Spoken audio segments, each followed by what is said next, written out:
with it? Is it time? Good evening, everybody, to this first meeting of the new year, first official city meeting. Roll call. Oops, excuse me. Board of Public Works, January 2nd, 2018. Notice has been duly given. Roll call. Mayor Joe Chilson, Present. Alderman Ron Jertson, Here. Alderman Harvey Bertrand, Here. Fred Bueller, Here.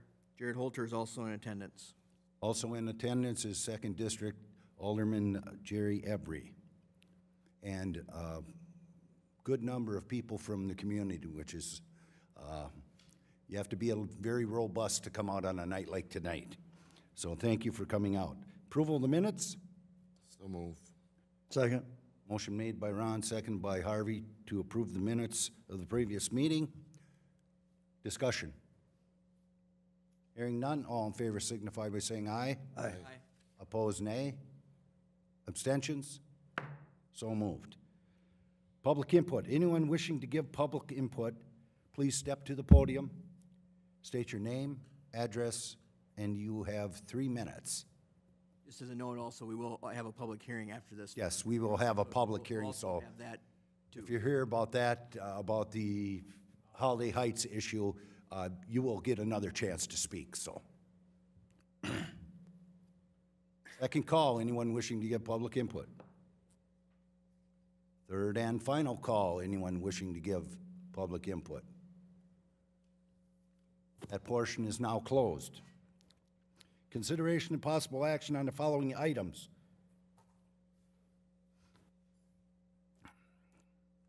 Regarding public hearing regarding proposed curb and gutter assessments in Holiday Heights area along Huffman Place, East Young Drive, West Young Drive, and Maderi Lane. Those, why don't they go to you first?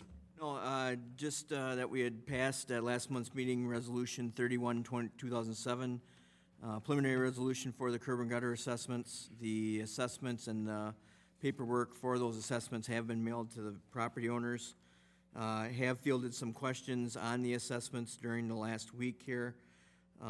With that, just point out, we did have a neighborhood meeting back in August that we did have almost half of the residents come in and attend, soliciting input.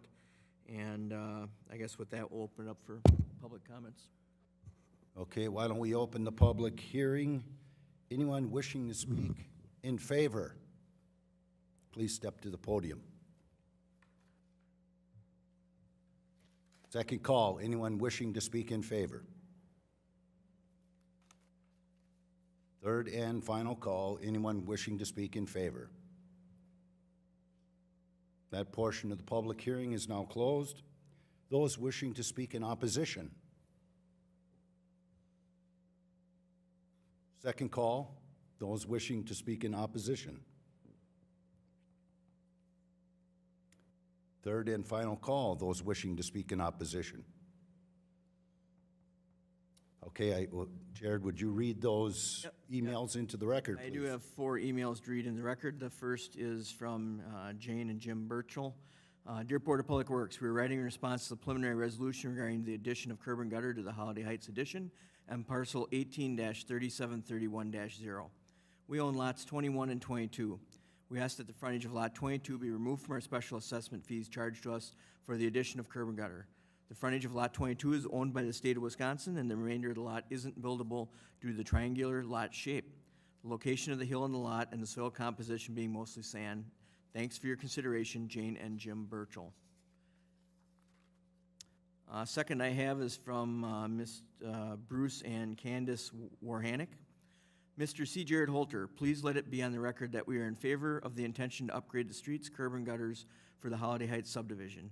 Also, any associated work that may be included pertaining to replacing the underground water supply lines and the need to regrade the properties to accommodate the improvements. While we feel this will not only enhance our neighborhood and is much needed, there is a downside to the project once completed. The new streets with their widening will also, unfortunately, encourage and allow for traffic to move faster than what is now already does.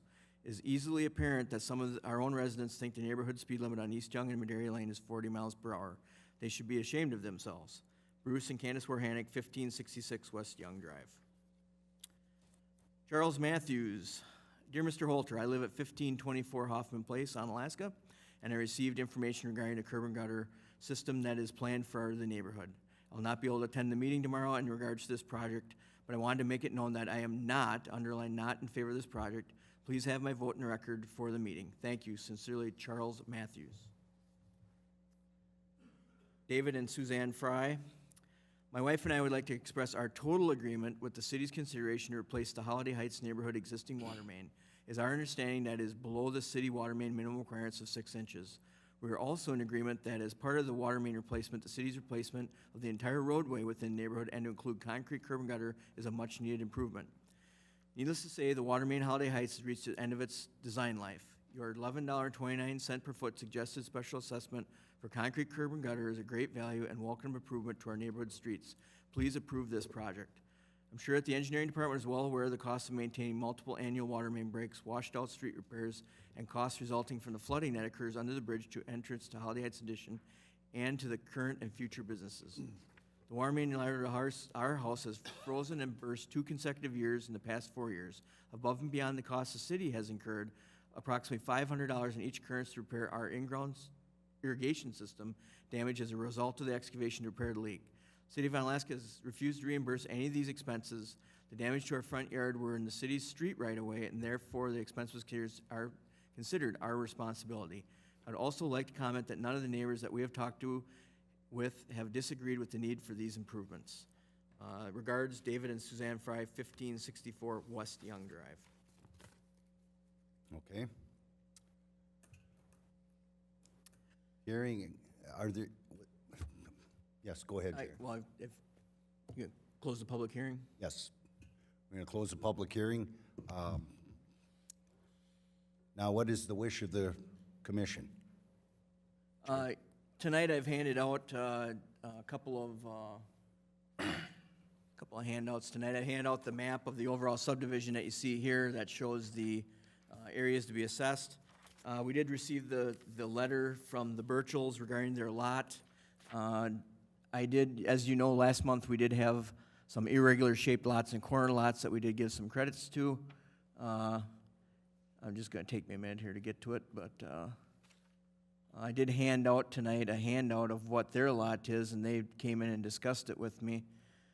In your handout tonight, and also on the screen, you can see tonight where their parcel at 1585 Madera Lane is. You can see their house right where the 1585 is over top of the house. You can see the pink area on the map that was originally bought for Wisconsin DOT right-of-way years ago, back in the 70s, I think it was. Now you can see that their lot, what they're referring to as lots 21 and 22, the yellow hatched area is an area that is triangular in shape. With the hill coming down, the elevation differences, it's really unbuildable. So after staff looked at this with the Birchells and reviewed what other assessments we had in the neighborhood, due to it being unbuildable and the fact that the DOT made their lot kind of that in the lot substandard, staff is recommending that we remove the yellow hatched area from the assessments. That's the only change that staff is bringing forward tonight. Yes, Ron. We had discussed this piece of real estate once before, didn't we? This particular piece of real estate that we're talking about, 15. We actually talked Seems like about, we've talked about it before. last month, we talked about the 3 above it. So if This you, is down further. this is down further from it, but it's on the same premise kind of as the ones Down above the it. hill. Yeah. Yep, gotcha. So I guess, Did this party on 1585 Madera Lane also talk about sidewalk or not? Did they state that they didn't think, did they just talk about what you just stated, or did they also bring up some kind of sidewalk issue? we did not propose any sidewalk within the neighborhood. Okay. Yeah, we didn't propose no sidewalk. Just to clarify, there are no sidewalks going in as part of the project. There are no assessments being discussed tonight about them. So. Ari? Yes, can you just very briefly describe the advantages of the curb and gutter Jared just described very briefly why we're doing this and I guess the compelling reason to do the curb and gutter. Well, when we looked at this neighborhood in general, there's certain spots, a lot of topography in the neighborhood. The streets have quite a bit of elevation to them. With that, the streets right now along the edge do not have good drainage. We get some erosion problems at various spots along the facility. This will help us. We're actually going to install quite a bit of storm sewer as part of this project to get the water off the streets and down over these areas. It gives us an edge to the roadway, which will make the roadway last longer. By having the curb and gutter, it will make our pavement last longer. With that, just gives the neighborhood a finished off feel. That's one of the things also. But really, the drainage and the pavement maintenance over time is really the two main reasons to put the curb and gutter in. Thank you. Okay, any other questions? I guess I'd make a motion to change the assessment for 1585 Madera Lane to delete the yellow hatched area off of our drawing tonight and change our assessment accordingly. Second.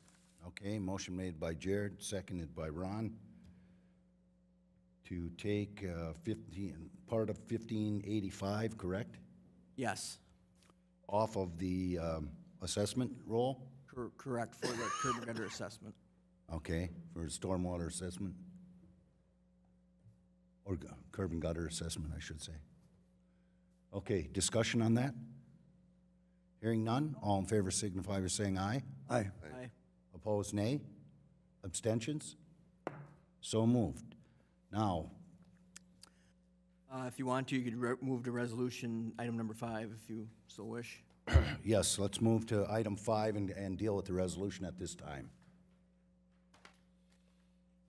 Okay, Resolution 1, 2018. Final resolution regarding assessments for curb and gutter installation in Holiday Heights area along Hoffman Place, East Young Drive, West Young Drive, and Madera Lane. Do I have a motion? Motion to approve a resolution 1-2018. Second. Motion made by Harvey, seconded by Ron to approve Resolution 1-2018. Discussion. Hearing none, all in favor signify by saying aye. Aye. Aye. Opposed, nay. Abstentions? So moved. Item 6, review and consideration of professional engineering services for speed and vehicle use study along East Main Street. Jared? At the last few Board of Public Works meetings under public comment, we've had citizens coming in inquiring about the posted speed limit along East Main Street, which is 40 miles an hour, and the fact that we have using it as a truck route. With that and the fact that we are going to be repaving the street as part of the 2018 capital improvements projects list, we thought it was prudent to bring forward a consideration if the board would so choose to have the speed limit analyzed and whether we should keep it as a truck route. With that, the city has contracted with SCH on a number of studies in that area over the years. Theater Road, East Main Street, some different traffic studies. Contacted them about performing the work of doing the speed study and the associated crash analysis and then the vehicle use truck work that could be done on that. So with that, this proposal that we see in front of us tonight has the speed study. That would be, if we're going to change the speed limit on that street, by state statute, we're supposed to have a speed study done. We typically, our in-house engineering staff do not do enough traffic engineering work to work on those enough where it'd be nice to have someone that actually analyze the data and fill out the Wisconsin DOT spot speed field study data sheets and go through that, go through the crash analysis. They'd also put out a traffic counter for 48 hours in 2 locations so we could get a classification of the truck volumes on it. So that way we'd know whether it's 1%, 2%, 5% trucks that are using that route. And then we would know using that data, we could put that into the truck route analysis and view whether it would have impacts on other streets within the city, such as Theater Road. Would we push more trucks down Theater Road? Things such as that. If we wanted to move forward with this, it'd be at a cost of $3,900. We did come under budget on the 2017 paving project. We could use those funds for the paving project to fund this work. We do not have the 2018 capital improvements funds in hand yet, so we would either, if we wanted to move forward this project, we'd have to use funds from this year's paving project to fund this, or wait until April when we have funds in hand that we could authorize this project. So I guess I'm looking for direction from the board if they want to move forward with a study of the speed limit and a study of vehicle usage on that stretch of roadway. I think it would be good to look at the speed limit in that area. I don't have a particular recommendation at this time. I'd like to see what data comes out of the study, but it's been 40 miles an hour ever since it was a county trunk highway. This section and the section of Sand Lake Road from OT down to Redwood Street in the city, the other section of that we took over from at the roundabout area by Menards, is one of the only other sections of street that we have that's over 25 miles an hour. And I think the truck route, I'd like to get an opinion on if the truck route should be changed. I think probably in the circulation of the city, I think it would probably stay, but I would like to see their comments. So I think if we want to move forward and try and change anything out there, we need to go forward with the study. If we feel that it's adequate the way it is, we'll repave the street and see what happens, and look at it again in a year or some future date. Make a motion to approve item number 6, professional engineering services for speed and vehicle use on East Main. Is there a second? I'll second for discussion. Okay. So a motion made by Harvey, second for discussion by Jared. And is this including the $3,900? Harvey? Yes, that's your question. I'm assuming the Yeah. motion would be to authorize the Okay. $3,900 to. Authorize $3,900 for engineering services for speed and vehicle use study along East Main Street. Harvey? Question, yeah. As I understand what or the reason for this might be, or is, how long has the 40-mile-per-hour speed limit been in place? I know it's been up since at least 1991 when the road was redone. I don't know what the speed limit was before that. So I guess I'm sorry about the scratchiness here. One of the concerns is traffic patterns may have changed, or let's say concentrations of businesses. Since 1991, the traffic volumes have definitely went up. Obviously, 1997 Theater Road was put in, so that. What? I'm sorry? 1997 Theater Road was put in, so before 1997, if you could imagine, it's hard to imagine that area without Theater Road, but I actually built Theater Road in 1997. So if you can imagine not having Theater Road, currently there are approximately 15,000 cars a day that travel into the intersection from the west, and about 8,500 of them go south on Theater Road, and 6,500 travel down East Main Street. So I'm sure back when that road was first built, I am sure the traffic volumes were not at that level. And I would assume that it's likely we will not increase the speed limit there. I would think that if there's a speed limit change, it would be reduced, I would assume. That's correct. I would not envision raising the speed limit at this time as part of the study. And our total cost for repaving that section is what? It's estimated at I think it's $809,000 to do that project. Mr. Mayor, my thinking is that, I guess, for everyone's purposes here, I think it's due diligence.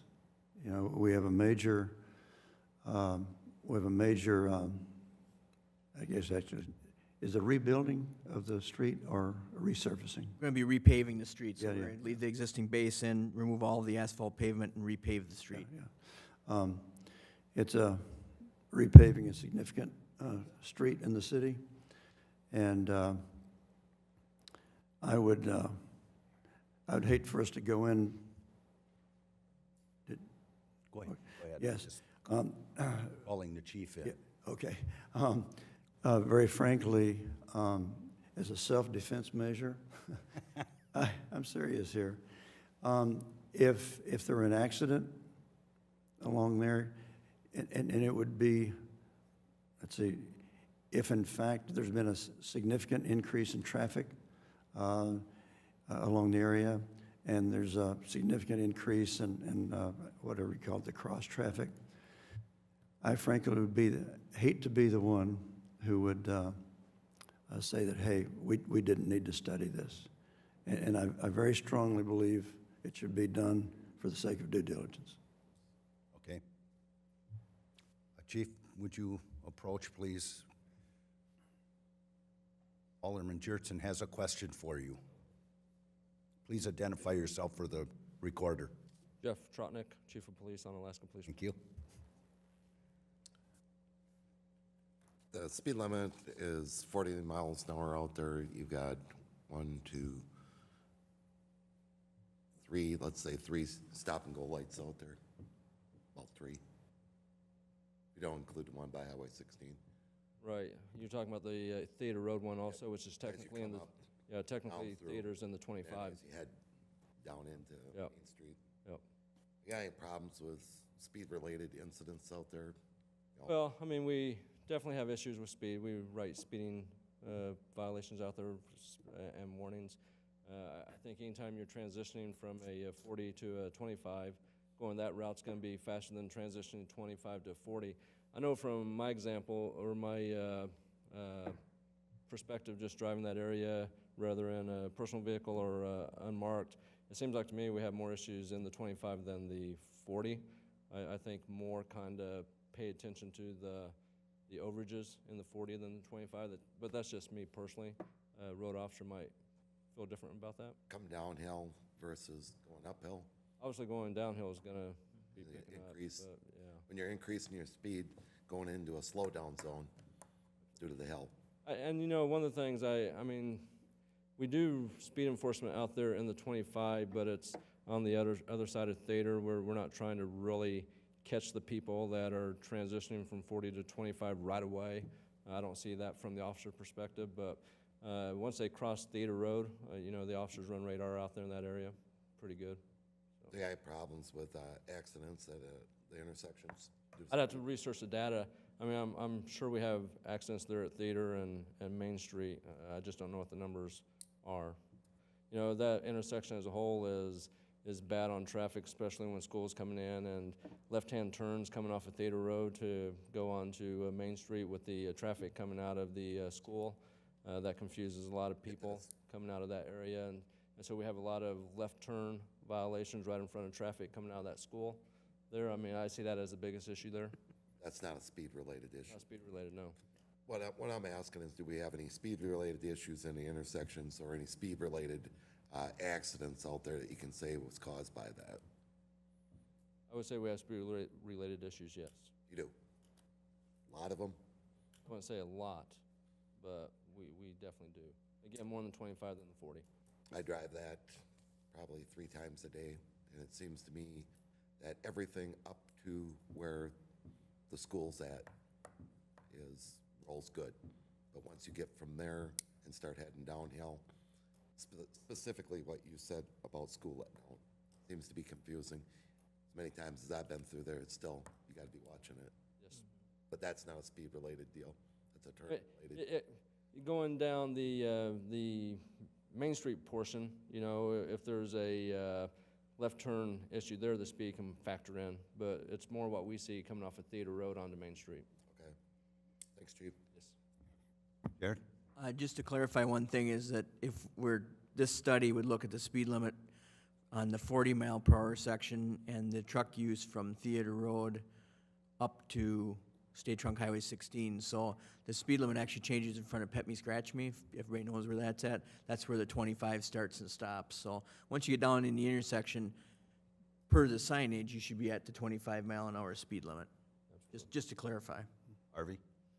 Yeah, and sorry, it was last resurfaced in 1991? It was paved in 1991, correct? Okay. And that's, if my math's correct, that's 36 years ago. And, no, 26. My math's not right. Okay. Does that work better? Okay. I wish we would have got 36 years out of it. Yes. Yeah, I'm a lot older than I think. good point. Yeah, I'm sorry. Anyway, things change in that length of time. And I can't see why we wouldn't want to, recognize and take into account the changes that could have occurred during that time. So, again, I really strongly feel that we should do this study. It's only $3,900. Okay, thank you, Chief. Any other questions? Hearing none? All in favor of spending $3,900 for professional engineering services for speed and vehicle use study along East Main Street, signify by saying aye. Aye. Opposed, nay? Nay. One nay. Abstentions? So moved. Item 7, review and consideration of 2018 street light painting project. Jared. In your packet tonight, I have a memo for painting of 77 poles. This would be all the 2000-year installed downtown poles along Main Street and the 2012 poles along State Trunk Highway 35. If you look in close proximity to the 2012 poles, we are starting to see some corrosion along those poles and want to take care of it before it gets any worse. We did receive 2 quotes. I know they look like they're outdated, but the quotes are still good. So it's the staff's recommendation to hire Davies Water to paint the 77 poles at cost of $26,950, noting that Davies Water also paints our fire hydrants, so they are adequate contractor. And also in the 2017 capital improvements budget, we had budgeted $18,000 because we thought we were just going to do the poles, and we did that budget 2 years ago for just Main Street. But we saved funding on the epoxy painting, so we have enough funds in that to cover the total amount. Make a motion to approve. Second? Motion made by Ron to approve expenditure $26,950 for street light painting project. Harvey, is that a second by you? It was, yes. Okay, Harvey seconds that. Discussion, Ron? You said those poles were put in 2012? 2012, yes. On with them poles that they didn't. Part of it's the salt, that spray that comes up, but there is appears to be a uniform spot where we're getting some decay, which we didn't see within the warranty period. The first year, we didn't see anything, but I think if it's good that we paint them, especially the costs that we got a relatively good bid for painting those. So I think we should just paint everything, get it on the same schedule and be done with it. Get it down to fresh bare metal, prime it. They made out of aluminum, Oh, those are made out of steel, are they? yeah. Sounds to me like the paint wasn't any good. I would say that on Main Street, that the paint was probably, something happened, but those are the same manufacturer of those poles as the ones on Main Street, so I don't know if we just, Seeing a different type of abuse. Yeah. Got salt spraying on them.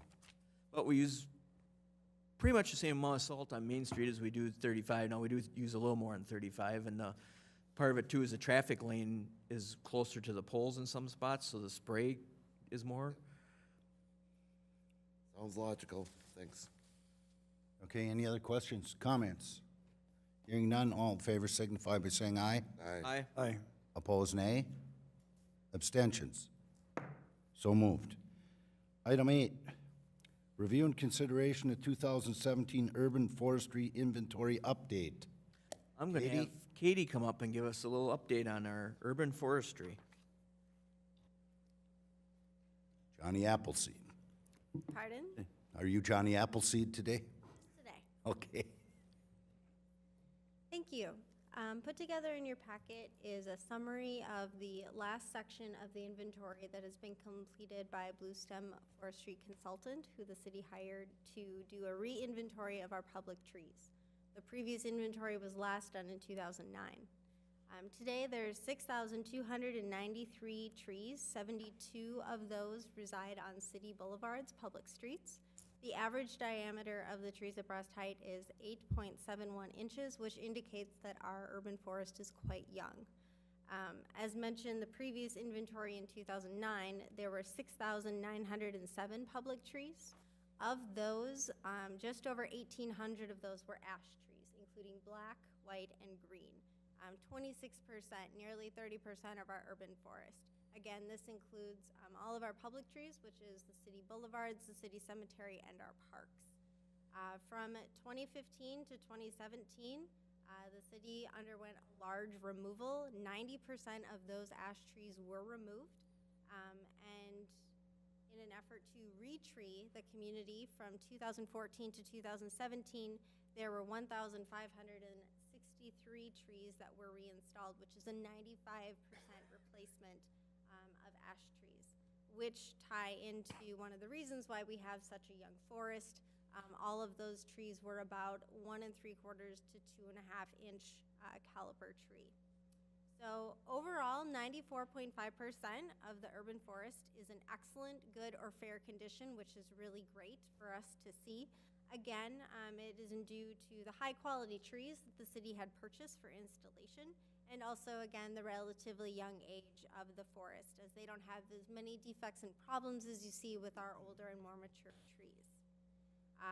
Coming up in the winter of 2017 to 2018, the city's Department of Public Works and the Parks and Recs Department are going to be removing all of the trees that our consultant labeled as very poor or dead, which totals 275 trees, with anticipated stump removal activities coming up this spring. We have been receiving requests from residents to replant trees that were taken out, and just wanted to note that that was occurring, and that the majority of those trees are maples. And maples are a tree that, if you would look on the table on the following page, the city has a very high concentration of maples throughout our area. DNR grants we've received in the past have not allowed the city to plant any new maple trees in our urban forest, specifically to promote tree diversity, so that if we do get another bug like the emerald ash borer, it will not devastate our urban forest to the degree that emerald ash borer did. Would like to note that with the major tree removal efforts and the tree replacement, we had this three-tiered approach to get three-stage approach, excuse me, to get the tree inventory done. We were successful with another DNR grant, so we're going to have a new urban forest management plan that will be based off of this new inventory data. The intent of it for our forestry consultant to write this for us will be maintaining our current existing urban forest, noting EAB treatments for selected ash trees on public property. Again, a new emphasis on providing more diverse trees to have a more resilient forest, and then a very specific plan section devoted to specifying where tree planting should go in the future. Targeted tree planting with GIS information that will go right into our system. This was highly noted by the Wisconsin Department of Natural Resources as being an innovative first-time project in the community, so I wanted to bring that forward. Yeah, I just want to thank Katie for all she does, working with the consultant and keeping our urban tree forest updated between her and Joe, and then the Public Works Department trying to keep it updated on what trees have been removed. There's a lot of activities that go into Tree City USA and the DNR grants and things. One of the things I would point out is we are going to use the Public Works staff to try and remove the 275 trees. We've informed all the property owners that those trees are going to be removed. We have received comments back from some individuals, how, when, what we're going to do. Some of the individuals are requesting a tree to be replanted. We are hoping that with funds that were left from the 2016 and 17 capital improvements budget, because there was no tree monies slated besides the DNR grant match for 2018, we'll have monies in those accounts to cover the stump grinding, because typically we bid out the stump grinding for this many tree removals, and then maybe be able to replant some of the trees that we have removed. But that'll be coming forward at a later date to the Board of Public Works. But otherwise, I just want to thank Katie, and she does a great job keeping track of our urban tree inventory, considering we don't have technically we don't have an urban forester, so it's kind of done by committee between the engineering department, planning department, and then the staff, the Public Works department, physically doing a lot of the physical work, so. I also want to reiterate that I know there's a lot of people that come through and say how beautiful our trees look throughout town, and they say in the cities I come from, there just aren't that many trees, and so you stay on top of it. You do a great job of that. Thank you so much, Katie. Question. Harvey? Katie, just kind of an arbitrary number looking forward, let's say 5 years from now, or the intervening period now to 5 years from now. Do you anticipate, do you anticipate much cost relative to the need to plant or whatever? In other words, might there be, let's say 3 years from now, or somewhere in that period, say, hey, we need to spend X amount of money to change the mix or whatever it might be? That's a good portion of what's going to be coming out of our urban management plan. So our city consultant is going to be looking at the existing inventory and where the trees are today, and then targeting specific areas to essentially give marching orders to staff on where future plantings can go. So as funding allows, we'll be able to plant trees accordingly. Go ahead, Jared. I think hoping that we don't see a maple bug like we did with the ash borer. Urgent some kind, yeah. I think our urban forest is in very good shape. Like the report states, there's 95% of our trees are in the top 3 categories. So I think we're very strong with the rest of our urban forest. With that, I think unless something happens to the maples, we're diversifying our forest, so if something happens, it won't be as large of a percentage yet. I would hope that the city over time does look at the work that is done as far as looking at new areas to plant and look at neighborhoods to plant trees and invest in our infrastructure of trees, because it is another thing. It's not maybe as glamorous as a new water main or a new sanitary sewer isn't that glamorous, but it's something you have to have. And I think sometimes trees get overlooked in the fact of what they do, not only for our stormwater and things like that, neighborhood values and aesthetics and things, but I think it'll be something moving forward that hopefully we can invest in. Thank you. Thanks, Katie. Thank you, Katie. Thanks, Katie. We don't need any action on this, do we? No, it doesn't have to be an action item. Okay, good. Item 9, review and consideration of 2017 sanitary survey of the Onalaska Waterworks by the Wisconsin Department of Natural Resources. Jared. Okay, this is the once every 3-year major inspection of our water system by the Wisconsin DNR engineer out of La Crosse.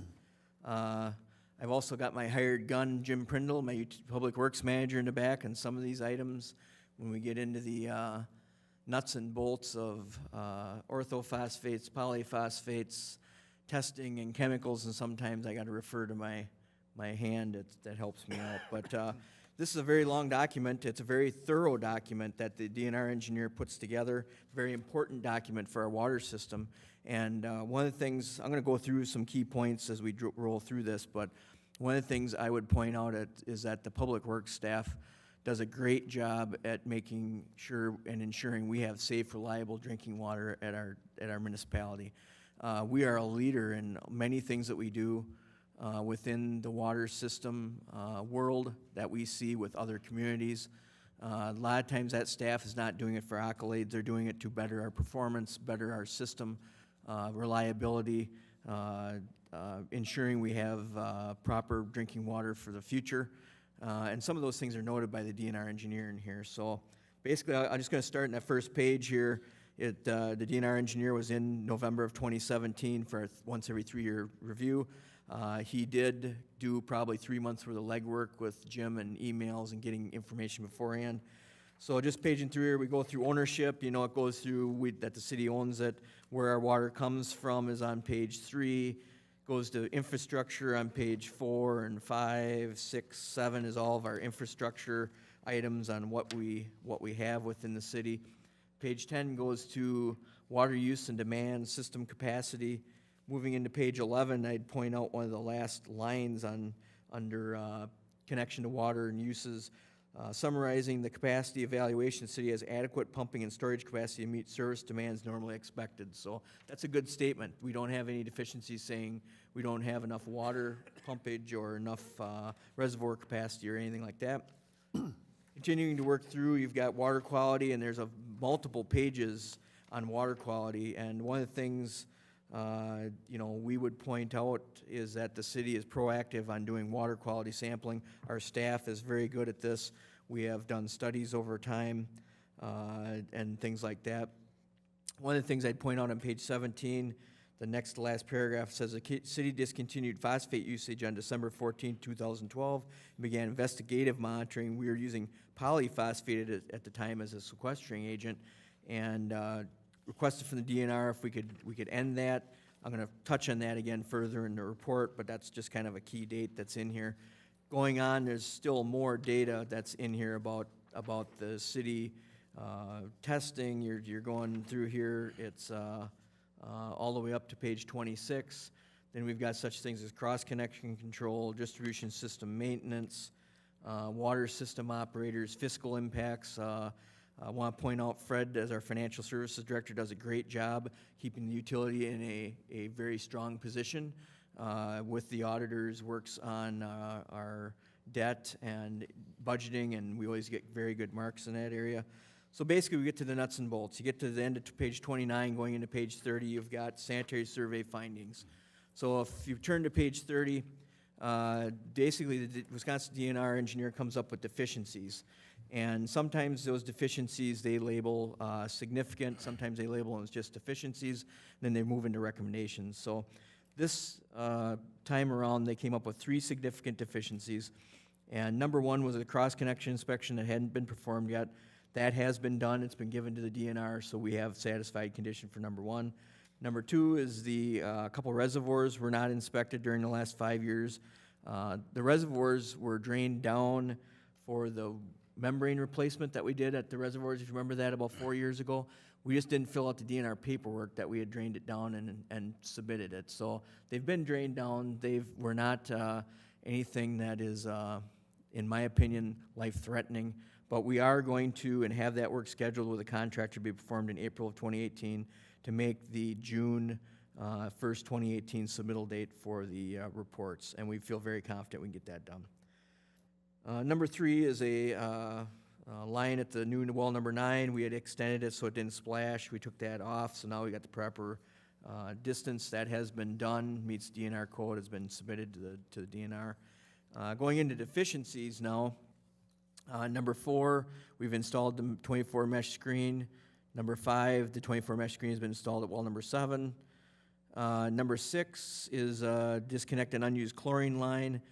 We've retapped the line and put it in a new location, but we have not disconnected that line. That is on the list to be done. We'll be getting that done very shortly here in the next week or 2. Number 7, fluoride tanks have been cleaned. You can see that there was some sediment buildup from the fluoride tanks that came with our chemicals each month, so those have been cleaned. No storage, distribution system deficiencies. Moving on to monitoring and reporting. Number 8 is basically we have automatic reporting from our SCADA system to tell us in our DNR reports how much chemicals we're using. Our chemical scales are almost too accurate, so at times, even though we don't use any chemical, it'll respond that due to fluctuations in temperature and pressures, it'll fluctuate on what we've used. We've been working with the DNR on getting that, doing the best to get that corrected. We're reporting it through our DNR monitoring, part of what we're doing is we've got it where it automatically goes to the EMOR, which is the DNR reporting mechanism that Jim has to fill out and certify every month. Most of the communities are physically going out to their well houses, writing down the number on a notepad and taking it back and then filling it in automatically. So it's easy to get the numbers to jive when you're doing that. You just take a rounded number and it all adds up at the end of the month. But we're being so precise that we're actually hurting ourselves. But we're working on that. We've worked with the scale manufacturer and others to get that concluded. Number 9 was a sample that was taken. We've resolved that as the report stated by relabeling some piping. Number 10, the irrigation well at United Health needs a city permit. We're getting that done in the spring, and you can see we've got till May 27th, 2018 to get that done. And we've updated our emergency plan to have the current contacts. We were behind on some contacts. To Fred's delight, we had no fiscal deficiencies noted. Additional requirements, we missed a fluoride sample. That was the one that FedEx lost and never told us about. That got destroyed in transit, so it never got there. We did have that on the October water bill, so we've got that done. That we did that public notice. And the 5-year inspection of the Well Street reservoirs, that'll be done as part of the significant deficiency in the front. So then we go into some non-conforming features. These are things that as time goes along, the DNR would like us to look at. So we have a generator in well number 8, a direct drive engine that isn't in its own room. That would be something, once we do any well modifications, we would take care of. Fluoride containers are not located in protective basins. They want them basically in once again, in another room, a separate room. So that would be something that would be a reviewable project going in. If we do changes at the well, we'll have to take that into consideration. As 15 and 16 are kind of all regarding not having a separate room. Continue to eliminate dead ends where possible. That's the one that'll be in there forever as long as we have dead ends within the system, and sometimes you just can't get away from them. And then replace undersized water main, as we're trying to do. Like in Holiday Heights this year, we're going to replace probably 4,000 feet of undersized water main. That'll make the DNR even. And we don't have much undersized water main in the system. So with that, we got recommendations. So with that, I'll go through probably the biggest one, and actually more probably significant than any of the significant deficiencies we have is number 1. And basically, it states the city may want to consider treatment for copper corrosion. So as you know, we do testing every 3 years on lead and copper testing, and this is the same testing that you would see that, everyone refers to the Flint, Michigan crisis where the lead was leaching at high levels. Jim and his staff completed the lead and copper sampling as mandated by the DNR and EPA back in the summer. Submitted everything timely, got it in. Our results, what they call the 90th percentile, would be we've submit 30 samples, so this would be the third sample down in that 30 samples. We've been monitoring, and the maximum contaminant level is 1,300 milligrams per liter. We did not go over that, but we are at 1260. We're approaching that maximum contaminant level for copper. We have very low lead readings, but our copper readings are elevated within our system. So after we got this as part of our sanitary survey, we discussed it, knew it was coming. We actually discussed it again with the Wisconsin DNR and our DNR water engineer, and we got actually a follow-up letter that I distributed today at your desk, dated January 2nd, 2018. And I'll just read a little bit of this letter here. Corrosion control is the subject. Since our sanitary survey, the DNR has gotten more input from the EPA. So in the sanitary survey, basically the last, one of the last lines, you may want to evaluate your treatment options and perform bench testing to demonstrate its effectiveness for addressing copper corrosion within affected lead, without affecting lead corrosion. So they don't want us to affect the lead, but try and do something with the copper. So basically, this is a follow-up letter dated today to this sanitary survey, and it says the department recommends the city resume treatment for optimizing corrosion control in the second sentence. And the reason for the recommendation is that 90th percentile levels continue to be elevated and close to the federal action level of 1,300 milligrams per liter copper. So it goes on to state we've done things like flushing, disinfection programs, trying to make sure we're doing the things that we wanted to try and do when we quit using the polyphosphate back in 2012, they're affecting the system, but they're not doing enough. So basically in the second paragraph, voluntary water quality testing completed last year indicates the orthophosphate treatment may be appropriate in optimizing corrosion control in Onalaska. This appears to be supported by studies that you've completed in the past. So we've had a variety of studies done by Andrew Jocks, Process Research Solutions, SEH, variety of things over the past. So we were looking at addressing copper corrosion in the next year, but with this letter dated January 2nd, what this submittal in this letter states is I'm going to be bringing things forward to the Board of Public Works and the Common Council to ramp up our corrosion control treatment plan for copper. Hopefully next month we'll have something on the agenda to hire, get some assistance in ensuring that if we go forward with adding orthophosphates to the water system, we'd have the proper dosage level, we'd have the proper amount to meet the DNR regulations on our submittals for the paperwork. That would be the first step. Once those, it'll take a few months to get those samples in, get the reports written, and hopefully in the late spring of 2018, we may be to the point where the DNR would approve whatever we wanted to move forward with a corrosion plan and have that, bring that forward to the Common Council and have them approve us instigating it. We are getting told as part of the sanitary survey and now this follow-up letter to that we must do this, have a corrosion control plan. The EPA is actually oversight on the Wisconsin DNR, and they've looked at our planning and think we should move further in this direction.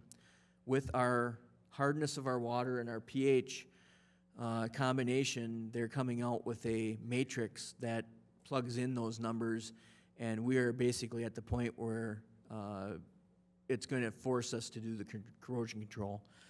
We can't alter our pH is too high, and with our hardness levels, it would not get us to the point where it would adequately protect the system.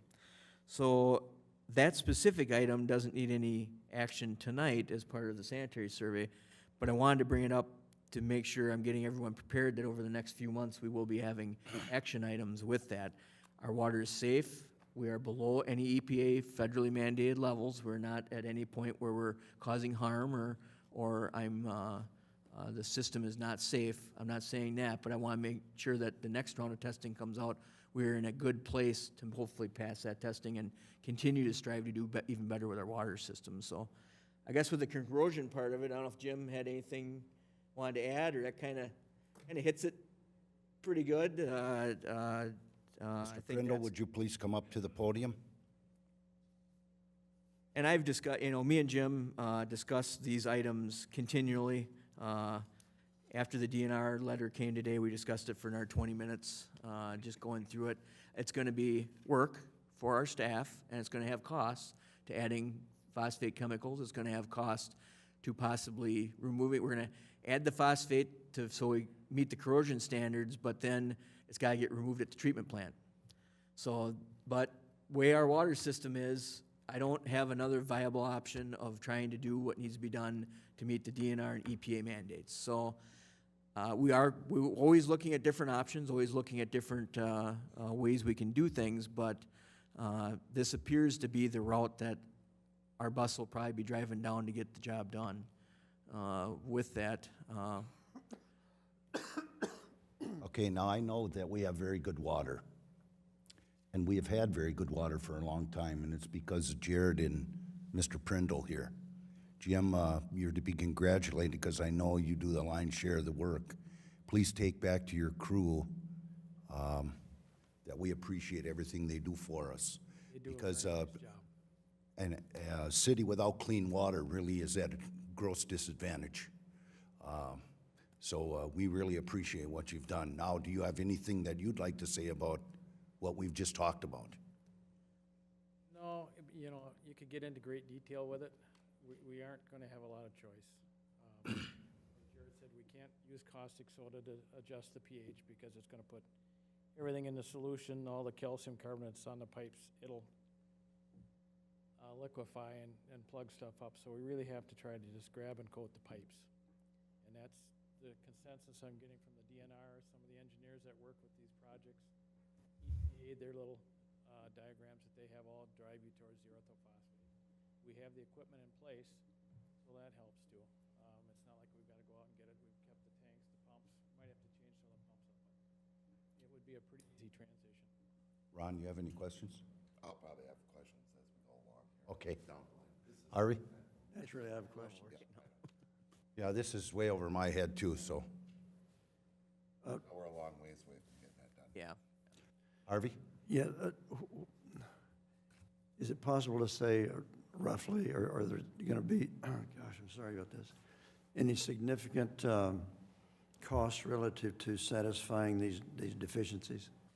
In general, these deficiencies, I don't see major costs that would affect our water rates. One of the things, the recommendations, the non-conforming features, when we do if we do a well project, we'll have to add on to the well to get more rooms to section off chemicals and things. Those will have costs, as we do future projects. But I think a lot of the things you see here will not have major costs that are going to change the water rates. The phosphates will have a cost. There'll be a budgetary impact for that, not only to buy the chemicals, but then ensure that we're doing the testing and everything else. We'll have a cost that will be in the tens of thousands of dollars per year, but I think it's nothing that we can't currently handle within what we have.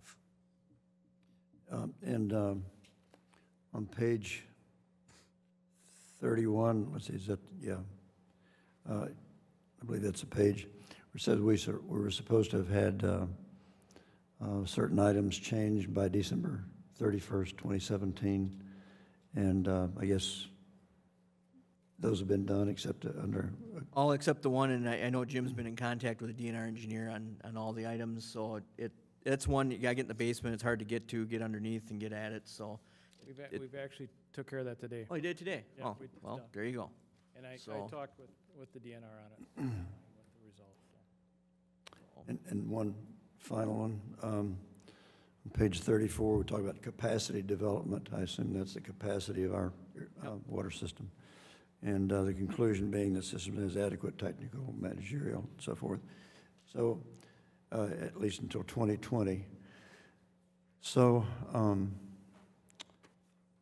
does this mean in terms of the sizing of our mains and let's say the condition of our mains, that we're in good shape, we don't have any serious capital improvements coming up in the next few years? You can see I got the whole back page I'm gonna go over yet, but Oh. but in general, our system is very robust. Basically, the capacity development, which is a part Alderman Bertrand's referring to, is basically, they're saying, they're not certifying, but they're saying over the next 3-year period until the next sanitary survey, the DNR by this review feels we're meeting the federal requirements, that we've got enough capacity to supply our customers, to adequately treat fires, to do all those things that our water system should be doing.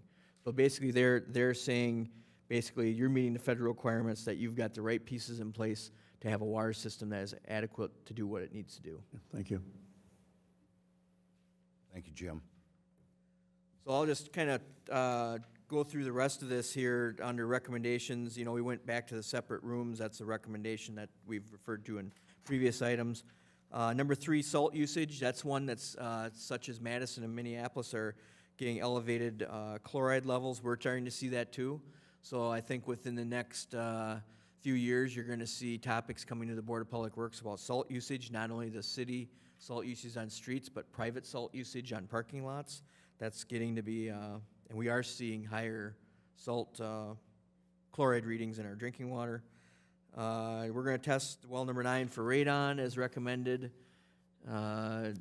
We'll make sure we've got the proper operators in charge and they're certified at proper grades in their system. We already have we have those already. It's just making sure that one of them is always on call or at the ready. Chemical scales, number 6, that comes back to the whole reporting thing. We're working on that right now with the scale manufacturer, the scale supplier, and the DNR. So basically, I'd like to move into some good stuff. If you look at those accomplishments, We got 4 accomplishments that are on here, and those are all great things. And it comes back to our staff. You know, we've installed the iron and manganese removal at well number 9. Investigative samples, we do a lot of sampling in this city, a lot more than we probably need to, but we feel it's critical to making sure our infrastructure is up to par. We're using our Infomap GIS database, so we've got basically our whole water, sewer, and storm sewer system on a pad, Toughbook, notepad, so we can go out in the field and find all the attributes. GPS have been taken up for all the attributes in the field, curb boxes, valves, fire hydrants, manholes, things as that. So that is helping us be more efficient. Also, it states, you know, we've done a good job of trying to fill vacancies, making sure we have and this comes back to Jim. I like that last sentence. He's done a great job in developing staff and creating an outstanding work culture that promotes excellence and the adoption of best management practices used in the water industry. That comes back to Jim and his staff. That's a great thing that we're doing. Capacity development, as Harvey stated, we meet federal regulations. We got a great water system. And just read that last conclusion. Overall, the water system is good condition and water quality has been excellent. Given the complexity of the system, staff have done a remarkable job maintaining and operating it over the last 3 years. Utility staff are conscientious, diligent, and quick to address known deficiencies in a timely manner. It was in their power to do so. The utility excels in so many areas, and this speaks volumes of an outstanding management team and quality of personnel working there. And that really comes back down to even our frontline employees do a great job. We're fortunate we're given the tools to do our job and make our system one of the best around. These are all public records, and you won't find a lot of that in some of the other sanitary surveys that you read that come about. So I guess with that, open up for questions. I think we're meeting all the demands that are placed on us in the report, so I'm happy that we are moving forward and we got another good 3-year review. Questions by anyone? No? Fred? No? City Administrator? No? Okay, we'll put that on record then? Yep. Okay. Motion to accept the report and place on file. Second that. Motion made by Fred, seconded by Harvey to accept the 2017 sanitary survey of Onalaska Water Works by the DNR, Wisconsin DNR, on record. Discussion? Hearing none, all in favor signify by saying aye. Aye. Opposed, nay. Abstentions? So moved. Item 10, review and consideration of professional engineering services for the design of the 6th Street and Quincy Street Lift Station project. Jared? In your packet tonight, we have a matrix of the consultant selection for the 6th and Quincy Street Lift Station project. We did receive 3 requests for proposals back from Strand Associates, MSA, and SEH. All of those individual consultants have done work for the city in the past, are all qualified to do the work. We did score those submittals, myself, the administrator, and the assistant city engineer. We had Strand Associates with the highest score at 282, and if you look at their fees, Strand Associates was the lowest projected fee at $59,900. It is staff's recommendation to move forward with Strand Associates to do the 6th and Quincy lift station design for the $59,900. Was that a motion? I'll make that in form of a motion. Yeah, second. Motion made by Jared, seconded by Harvey, to accept the Strand and Associates bid of $59,900 for design of 6th Street and Quincy Street lift stations. Jared? I was going to say that the 2017 capital projects budget had $40,000 slated for design, and the 2018 had $60,000. So we have enough to get started and be in a good spot until the next bond issue gets done. So we have budgeted monies for this design. Okay. Anybody else? Fred? Well, the only concern I have is if whether or not the city would actually sign a contract before we do the approval of the 2018 capital project funds. What if I wrote it in that they could only, it'd be only for $40,000, it had to get a second approval for the secondary amount? That way we could get started on the design, Contingent on. contingent upon, yeah, another funding source. Yeah, put a contingency in there. Okay? All in favor signify by saying aye. Aye. Opposed, nay. Abstentions? So moved. Item 11, review and consideration of Irvin Street parking lot project costs and reimbursements to Skogenheim LLC. Jared? In your packet tonight, we have a reimbursement sheet that was submitted by Skogenheim LLC for the Irvin Street parking lot. You can see that the costs they have listed at the top paragraph, they had a total cost of $255,158.50. Of that, the city authorized a change order for the installation of further landscaping in front of the substation. The original plan did not have any landscaping or anything down front of the substation. So we asked for that to be added to continue the project and try and screen the substation. With that, the total project cost came in at the $255,158.50. The city, I also attached the development agreement in the packet tonight that stated that $200,000 of the cost would be borne by the city, $50,000 by the Skogans as Skogenheim LLC, and then anything over the $250,000 would be the cost borne by Skogans. So as you can see tonight with the City of Onalaska portion and the Skogans cost and the overage, it comes out to a reimbursement due to Skogenheim LLC of $204,160. We do have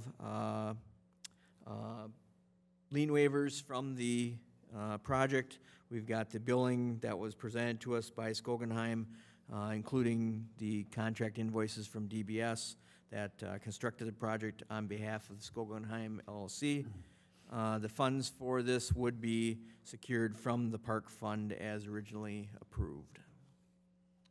I make a motion to refund an amount of $204,160 to Skogan relative to this issue. Motion made by Harvey. Is there a second? Second. Second by Jared. To refund Skogan's $204,160. Correct? Correct. Okay, discussion. I have a question. So this was anticipated. It was anticipated when the agreement was approved, so that was the funding source that was approved as part of the execution of the agreement, was using the park fund to fund the project. So this is no, this is no significant surprise. No, the development agreement outlined basically the costs that were gonna be, and we came in right at the costs that were anticipated. All right, thank you. Anybody else? Hearing none, all in favor signify by saying aye. Aye. Aye. Opposed, nay? Abstentions? So moved. Item 12, review and consideration of miscellaneous engineering services with Strand Associates, Inc. for 2018. Jared? On your packet tonight, I got a task order for Strand Associates for $5,000. This work would only be performed as the city engineer would approve. This work, we use Strand Associates on a lot of our electrical work. We do not have the expertise in a lot of the electrical areas, so electrical system review at the wells, lift stations, storm lift. All the facilities we're putting in now have variable frequency drives that drive all of our motors. They're not just standard switch gear. It gets very complicated. Also the SCADA system, we are updating SCADA work, seems like all the time. We're working on the scales, we're working on DNR reporting. Just a good example of this is if we start adding the orthophosphates, we'll have to have the forms that we submit to the DNR updated to show now that we're gonna have orthophosphates being added in May. That would be one of the things that we would use this money for. So these estimates come in, you see them on the Board of Public Works estimates, usually anywhere from $250 to $1,000, depending on how much work is done. Usually in a few hours, this would be covered under the operating expenses already budgeted within the departments. Make a motion to accept. Second? Motion by Ron, seconded by Harvey to accept the change order of $5,000? The amount of New 5,000? task order, new task order. New task order in the amount of $5,000. Discussion? Hearing none, all in favor signify by saying aye. Aye. Opposed, nay. Abstentions? So moved. Item 13, pay estimates. There's 8 pay estimates. Correct. Motion to approve. Second. Motion made by Fred, seconded by Ron to accept the 8 pay estimates. Discussion? Hearing none, all in favor signify by saying aye. Aye. Opposed, nay. Abstentions? So moved. Chair will entertain a motion to adjourn. Motion to adjourn. A motion made by Ron to adjourn, Second? second by Harvey. All in favor signify by saying aye. Aye. Opposed, nay. Abstentions? So moved. We stand adjourned at, what time is it? 7:42. What? 7:42. 7:42, okay. Well, the clock's relatively